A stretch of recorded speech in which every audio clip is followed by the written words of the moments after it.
अस्सलाम वालेकुम दोस्तों, आप सभी का चॉक एंड डस्टर अपडेट इस यूट्यूब चैनल पर खैर मकदम है।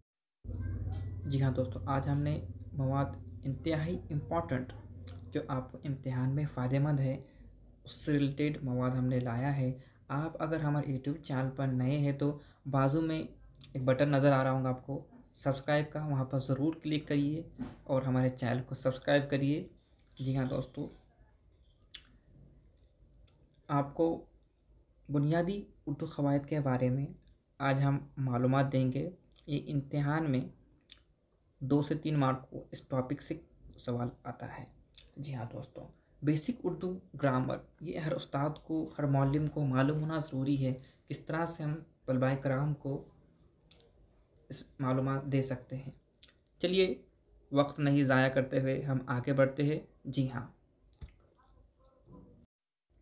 चलिए हर्फ हर्फ आपको जो वहाँ पर लफ्ज़ नज़र आ रहा है, असल में उसको हर्फ ही पढ़ा जाता है। कुछ तलबाए कराम और कुछ लोग उसको हुर्फ पढ़ते हैं। जी हाँ दोस्तों, लेकिन असल में जो वर्ड है, जो लफ्ज़ है, वो हर्फ ही है। चलिए आगे बढ़ते हैं हम। हर्फ कैसा बना और किसको हर्फ कहते हैं। हुर्फ तहजी के हर रुकन को हर्फ कहते हैं।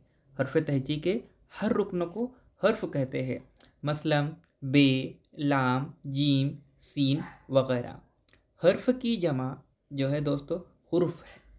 जी हाँ, यहाँ पर आपका कंसेप्ट क्लियर हो गया होगा। चलिए आगे बढ़ते हैं हम अहम तस्वुर की और लफ्ज़ क्या है। देखिए लफ्ज़ की डेफिनेशन तारीफ़ किस तरह से बनी है। दो या दो से ज़ायद हर्फ, हम क्या लफ्ज़ इस्तेमाल कर रहे हैं यहाँ पर, हर्फ, हुर्फ नहीं। हर्फ की जो जमा है वो हुर्फ है। हा के ऊपर, है के ऊपर पेश है। दो या दो से ज़ायद हुर्फ मिलकर एक लफ्ज़ बनता है। क्या बनता है दोस्तों? लफ्ज़ बनता है। मसलन मसलन मसलन काफ जमा लाम मसावी है कल। क्या लफ्ज़ बना? कल बना। ये जो हमने देखे वहाँ पर हर्फ हर्फ मिलकर क्या बना? लफ्ज़ बना। देखिए काफ जमा लाम मसावी है कल। अब यहाँ पर हम देखते, आगे देखिए, लफ्ज़ की जमा अल्फाज है। लफ्ज़ की जमा क्या है दोस्तों? अल्फाज है। आपको ये बहुत ही बेसिक चीज़ नज़र आ रही होंगी, लेकिन ये इंतहाई फ़ायदेमंद है महा टीईटी के लिहाज से। इसमें से आपको हर साल इस टॉपिक से 2 से 1 क्वेश्चन नज़र आएगा। चलिए आगे बढ़ते हैं हम। चलिए अल्फाज की किस्में के बारे में मालूमात हासिल करते हैं, आपको इम्तिहान में आ सकता है। देखिए हर्फ, 2 हरफ़ी लफ्ज़ होंगे, अल्फाज होंगे, 3 हरफ़ी अल्फाज होंगे, 4 हरफ़ी अल्फाज होंगे या 5 हरफ़ी अल्फाज होंगे। जी हाँ दोस्तों, 2 हरफ़ी अल्फाज कैसे है देखिए, मसलन दिल, सब, बस। 3 हरफ़ी अल्फाज बर्फ़, ख़बर, बाल, क़लम। 4 हरफ़ी अल्फाज बर्तन, साहिल, क्लास, जादू। 5 हरफ़ी अल्फाज स्कूल, अरमान, सुल्तान, क़यामत। जी हाँ दोस्तों, ये अल्फाज की किस्में हैं। जी हाँ, चलिए आगे बढ़ते हैं। देखिए फ़िक्रा, फ़िक्रा किसे कहते हैं।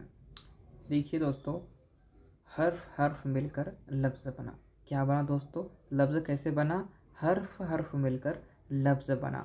उसी तरह से हम अल्फाज लाकर फ़िक्रा बनता है। उसी तरह से क्या बनता है? उसी तरह से अल्फाज मिलकर फ़िक्रा बनता है। जी हाँ दोस्तों, चलिए उसकी तारीफ़ देखते हैं। अल्फाज का ऐसा ग्रुप जिससे कोई बात मुकम्मल वाज़ेह नहीं होती उसे फ़िक्रा कहते हैं। क्या समझे आपने डेफिनेशन से, तारीफ़ से?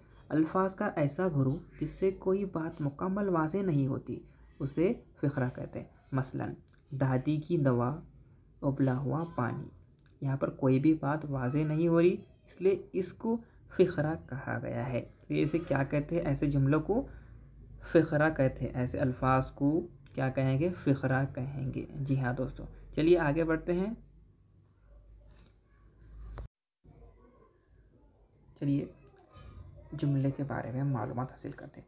जुमले यानी क्या, जिसमें बात मुकम्मल होंगी। चलिए वहाँ पर डिफरेंशिएशन है, उससे मालूमात हासिल करते हैं। अल्फाज का बामानी ग्रोह जिससे कोई बात मुकम्मल वाज़ेह हो और ख़ास तरतीब का ख्याल रखा जाए उसे जुमला कहते हैं। क्या कहते हैं? उसे जुमला कहते हैं। जी हाँ दोस्तों, हमने फ़िक्रा में मिसाल पे देखे थे। यहाँ पर देखिए, दादी की दवा कहाँ है, यहाँ पर जुमला मुकम्मल है। दूसरा है उबला हुआ पानी पीना चाहिए। इसमें क्या ऐड किया गया, उसमें क्या नहीं था? वहाँ पर एक चीज़ नहीं थी, वहाँ पर था उबला हुआ पानी। यहाँ पर हमने दो चीज़ ऐड करें, कहाँ है और पीना चाहिए।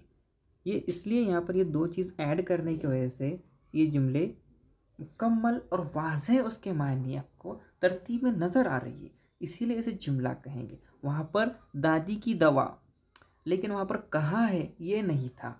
और यहाँ पर है उबला हुआ पानी पीना चाहिए, वहाँ पर उबला हुआ पानी था, यहाँ पे हमने दो चीज़ें ऐड कर दी, पीना चाहिए। जी हाँ दोस्तों, चलिए हम आगे बढ़ते हैं। मुहावरा, अल्फाज का ऐसा ग्रोह जिसमें किसी काम को ज़ाहिर किया जाए और उसका असल मफ़हूम लफ्ज़ी मायने से मुख्तलिफ हो, उसे मुहावरा कहते हैं। देखिए इसमें कुछ समझने की बातें हैं, समझिए। इम्तिहान में 2 से 3 नंबरात को आता है माटीटी में। लफ्ज़ी मायने मफ़हूम से अलग हो, लफ्ज़ी मायने कैसे हो, मफ़हूम से अलग हो, उसे मुहावरा कहते हैं। चलिए हम इसको मिसाल के, दिल टूटना, मतलब असल में दिल टूटता नहीं है, उसको गम होना या सदमा होना उसके मायने निकलते हैं, लेकिन वहाँ पर मुहावरे में ऐसा पहले बताया जाता है। जी हाँ, चलिए दूसरी मिसाल देखते हैं। नाक कटना, नाक कटना मतलब असल में नाक नहीं कटती, बेइज्जती होना, उसी को नाक कटना कहेंगे। घर सर पर उठाना, बहुत ज़्यादा हंगामा खड़े करना, उसको घर सर पे उठाना कहते हैं। इस तरह से हमने मुहावरे के बारे में मालूमात हासिल करे। जी हाँ, वीडियो को पूरा देखिए ताकि आपको समझ में आ सके। चलिए आगे देखते हैं, कहावत के बारे में देखते हैं। किसी वाक़ये या क़िस्से का नतीजा जो बंधे हुए अल्फाज में बयान किया जाए, कोई फ़िक्रा या मक़ूला जो मिसाल देने के लिए मशहूर हो जाए, उसे कहावत कहते हैं। जी हाँ, देखिए अल्फाज का मजमूआ होता है, उसमें तब्दीली नहीं की जाती और उसमें किसी चीज़ की मिसाल देने के लिए इस्तेमाल होता है, उसे कहावत कहा जाता है। चलिए मिसाल के ज़रिए हम देखते हैं। अपनी बात में ज़ोर डालने के लिए भी इस्तेमाल किया जाता है। अगर की बात को अपने को मिसाल के ज़रिए बताना है या अपनी किसी बात को अच्छी तरह से वाज़ेह करना है या ज़ोर डाल के बताना है, तो उसको हम कहावत, उस वक्त हम कहावत का इस्तेमाल करते हैं। चलिए मिसाल देखते हैं। ऊँट के मुँह में ज़ीरा, बंदर क्या जाने अदरक का स्वाद। चलिए दोस्तों, आज हमने इस तरह से उर्दू बेसिक क़वाइद देखे। जी हाँ, हमने आपके लिए ही ये जो IMP टॉपिक्स है वो लेकर आ रहे हैं। आप हमारे चैनल पे नए होंगे तो ज़रूर चैनल को सब्सक्राइब करिए, शेयर करिए अपने दोस्तों में। जी हाँ दोस्तों, मिलते हैं नेक्स्ट वीडियो में। अल्लाह हाफिज़।